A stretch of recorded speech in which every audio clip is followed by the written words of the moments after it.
Okay. So, now what I'd like you to do is look around the room and five beige things. And look back at me after you've seen them.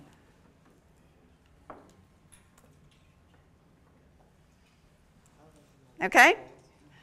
Okay. Before you tell me what they were, and while you're looking at me, identify 3 blue things that you saw other than the curtain while you were looking around. Oh, while we were looking. Look at me.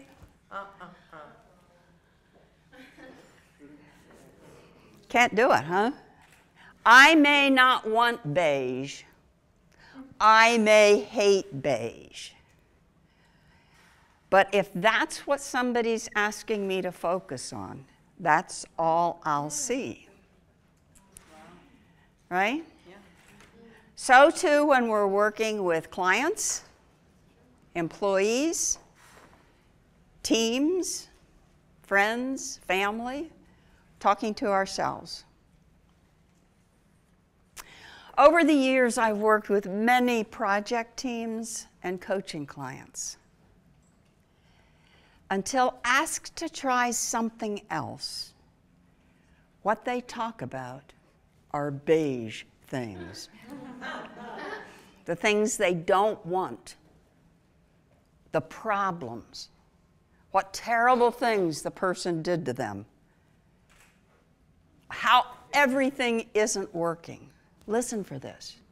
Listen for this. It's everywhere. It's in families, it's in friendship groups, it's in teams, it's in therapy, it's in coaching, it's everywhere. But what happens if what I want is blue and I focus on blue? Look around and see blue now.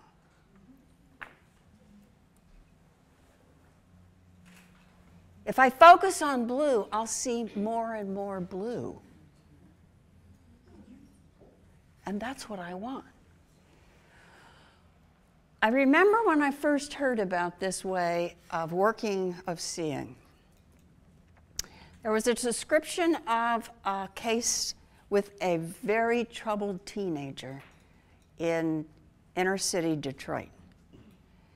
And a counselor was working with this young guy who had been, for his age, in an amazing amount of trouble. The counselor said to him,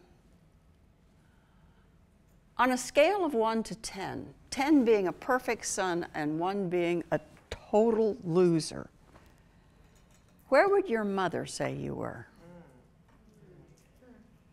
And he said, well, she'd say about 2. And the counselor said, fantastic! 2! Wow! What did she see that got you all the way to 2 in her eyes? And the kid was sort of taken aback and said, well, I sometimes help her out by taking care of my younger brother.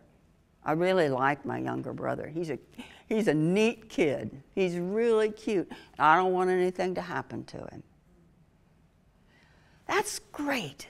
So you take care of your younger brother. You care what happens to him. Do you hear the difference that makes? I am not asking him, when did you do this? Why did you do this? What happened when you did this?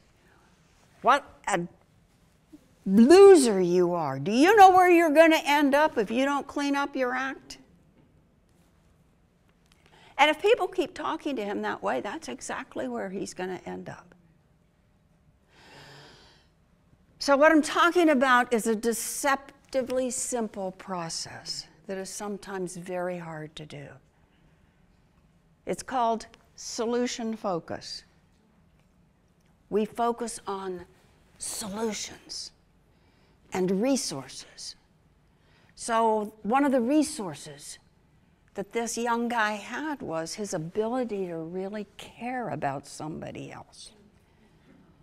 His ability to see how much fun and how cute his younger brother was. Those are huge personal resources that now, as his counselor, we can figure out how can you take these resources and move to 3.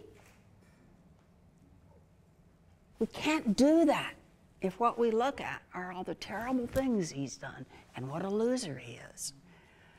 Change happens more sustainably and more dynamically and more effectively when it rests on strengths rather than on problems. Okay, now here's the really deceptively simple part that this work is based on. Don't fix what isn't broken. Find out what works and do more of it. Stop doing what doesn't work and do something else. Doesn't this sound like hold hands when you're crossing the street?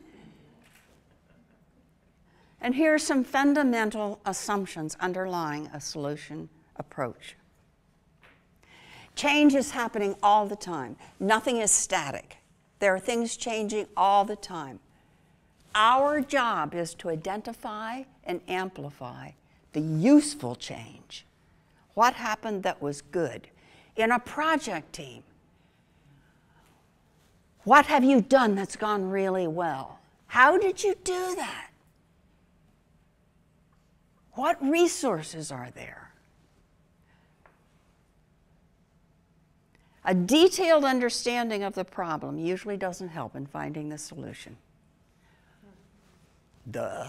Focusing on the solution helps get to the solution. So we get really specific about what is wanted, what is the ideal, and what resources do we have that will get us there. No problem happens all the time. Even this young kid in Detroit wasn't always bad. No problem happens all the time. So the direct route in identifying what happens when it does not happen, when what is good is happening. And it is important to stay solution focused, not solution forced. We're not forcing something to happen. As I said, for starters, we need to be as clear as possible about what do we want. That's the solution we focus on. Particularly for any of us who like to help, this is really hard. This is really hard because we are not the expert. The other person is the expert. We're not using our carefully developed insight to identify what's really going on here, but rather they're using their observation of what's happening that's working and what is going well. So very quick example for me. I wanted to clean my office. I've wanted to clean my office for the last probably 15 years. And I realized what is going well. And what does go well is if I pick a very little piece of it. And I've done that before. And so I thought, I can do that. I know that I can do that part. And so I thought, I'll get everything off the floor for starters. And I did it. It was really easy. It took me 45 minutes. The focus on what works. I read recently a wonderful thing that said, with this work, there is a reduction in impressive sounding nonsense. Isn't that wonderful? So I invite you to watch things in the world this way. See what's going well. Get other people to see what's going well. Focus on what you want. Help your friends focus on what you want. Don't listen to the moaning. Just stop listening to the moaning and get them to focus on what's going really well, what they do well, where they want to be, how they can get from 2 to 3. Okay, so let's give this a try. So would somebody come up so we can practice a very brief solution-focused coaching session? Fade out.